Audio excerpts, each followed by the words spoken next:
So let's look at another J. Ward commercial for something called Lumberjack. I think they're introducing a new cereal with a kangaroo. So this one has a kangaroo and a construction worker, I think. And this is actually two scenes, 12A and 12B. One of them is 3 feet 8 frames, and the other is 1 foot 14 frames. There's 54 drawings. Someone named Phil was the animator. Don't know who. Can't read this for the assistant animation. And the hand inker would have been Ann D. Don't know who that is. And there's all these other lines here that people are supposed to fill out as they do the scene. It's a production number, scene numbers, animation check. Can't read that. Special instructions. So let's open up the scene for Lumberjack. He's not a construction worker, he's a lumberjack. So here's the exposure sheet. It's got both scenes on it. The top, 12A is 3 foot 8, 12B is 1 foot 14. First scene starts here. This is a running count of the footage here, 40 feet, 41 feet, 42 feet. And it's gonna have background 12A, which is going to be shot at 7 field center, but 5 north. So it starts at 7 field center, but the cameraman moves everything, so it's 5 north up here, 5 points north up here, fields. Then it's got background 12A, drawings 1 to 28. And that's going to be the kangaroo and the lumberjack. And they've taped down the dialogue and the action. This is the director's writing here in the action column. Track reader's writing here in the dialogue column. And it says, been a kangaroo. Been a kangaroo. Man, myself. Oh, been a kangaroo man myself. And then he laughs. And the director has written here, cut to a medium close-up of the lumberjack. It says pumping Simon up and down by the hand because he's shaking his hand. It goes slower at first, then picks up speed. Then it stops. Then we cut. There's a scene cut here. Cut the scene 12B, 6 field center, which is the tightest field you should go on under camera. The reason we were given back then is that when you lift the platen up to change drawings,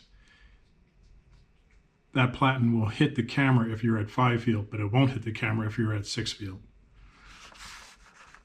And down here, there's a fade out, 12 field, 12 frame fade out to the end of the shot, which means they're closing the aperture. Cut to a close-up of the lumberjack and Simon, that's the kangaroo. And Simon holds up his hand, smarting hand it says, so it's kind of like in pain. And then the drawings for that are 101 to 115 for the lumberjack, I think, and then A1 to A11.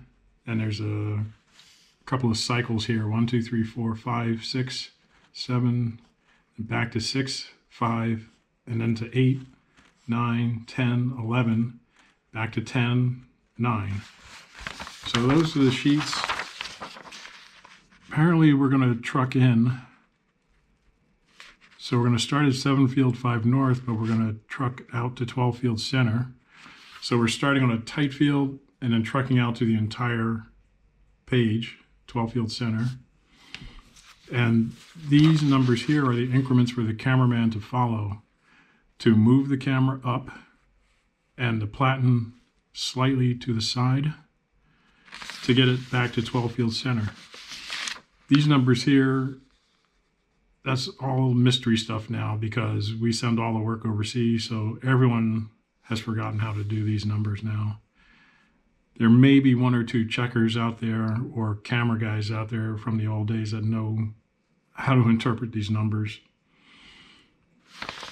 So let's look at the drawings. And the drawings are in animation order, which means this is how the animator did the drawings. So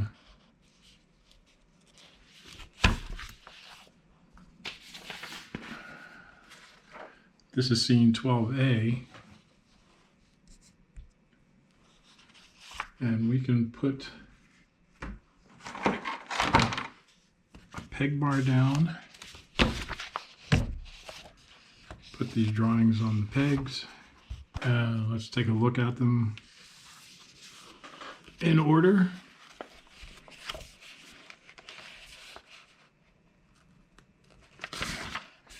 So there's the first drawing, and he's shaking hands, and he puts his arm up as he shakes. See, this TR1 means trace, so the assistant animator, or the inker rather, will trace all of this detail onto this drawing here, wherever there's red. That saves the animator and the assistant animator time. So here he's shaking the hand up and down. You can see the blue pencil lines of the rough drawing underneath. The inker will not trace those. This is a pretty fast action, shaking this hand up and down to the point where the kangaroo goes up in the air, comes back down, up in the air, starts to come back. His hat leaves his head, and then when he jumps up again, he jumps into the hat.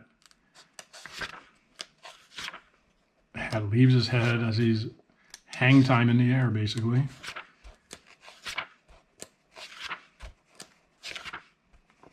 And the action continues.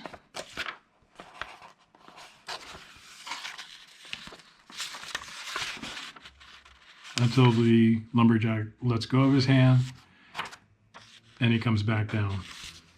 So that's scene 12A. Both characters are on one sheet of paper. And then it goes to scene 12B. This background is used for both shots. And the lumberjack drawings are drawings 101 to 115. So let's put those down here.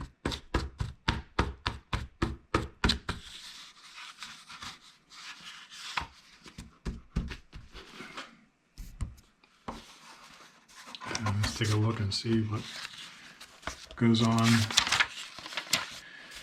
The first drawing looks like Color Key has used this drawing to set up what colors every part of him need to be colored in with the paint.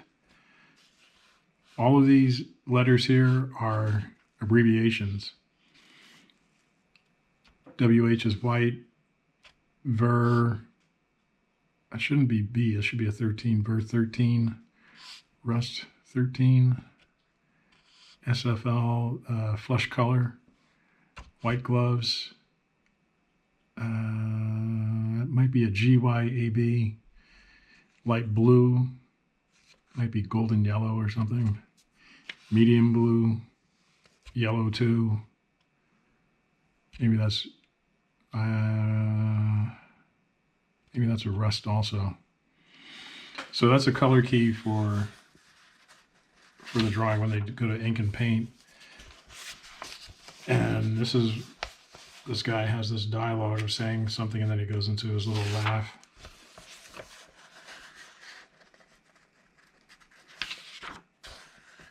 These are all original pencil drawings from this commercial. This is from the J. Ward studio, who did the Quaker commercials.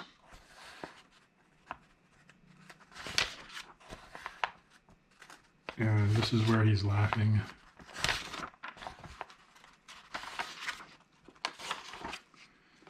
And our kangaroo friend is in somewhat, not pain, but he's hurting because the guy was shaking his hand and squeezing his hand so much.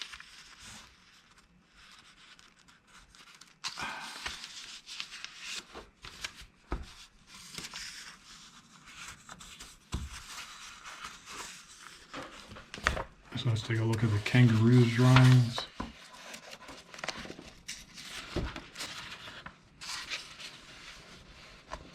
So here's drawing 1. And he goes into his pain thing, crosses his eyes, goes down really fast and grab his hand by the wrist.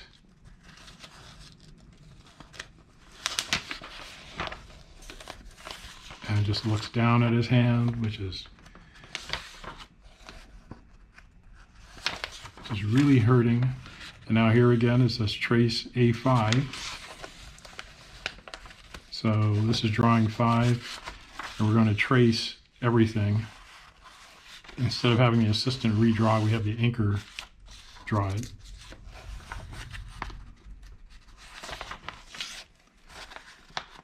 He's opening and closing his hand in pain, turns to look at camera, and more trace back. So that's how these things used to be done on paper. I'm glad we saved all of these. Let's look at some of the action here.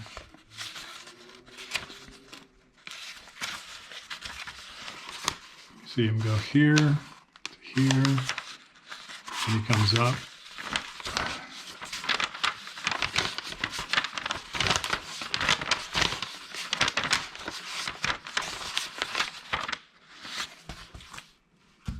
And that's what doing this work was all about.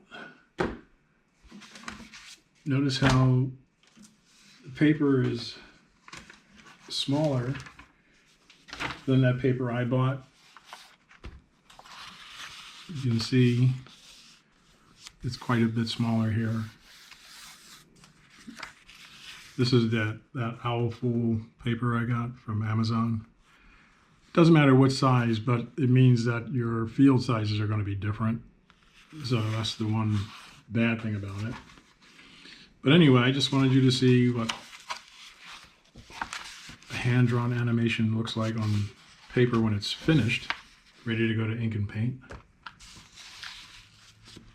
And again, this was for the J. Ward Studio, who did the Quaker commercials. I guess they were introducing something new with a kangaroo and a lumberjack. Luckily, we still have the sheet, so I could shoot this under camera and see what it looks like. At any rate, I hope that inspires you guys to do some of your own animation and do some finished work, get some sheets, and have it shot. Until next time, keep drawing.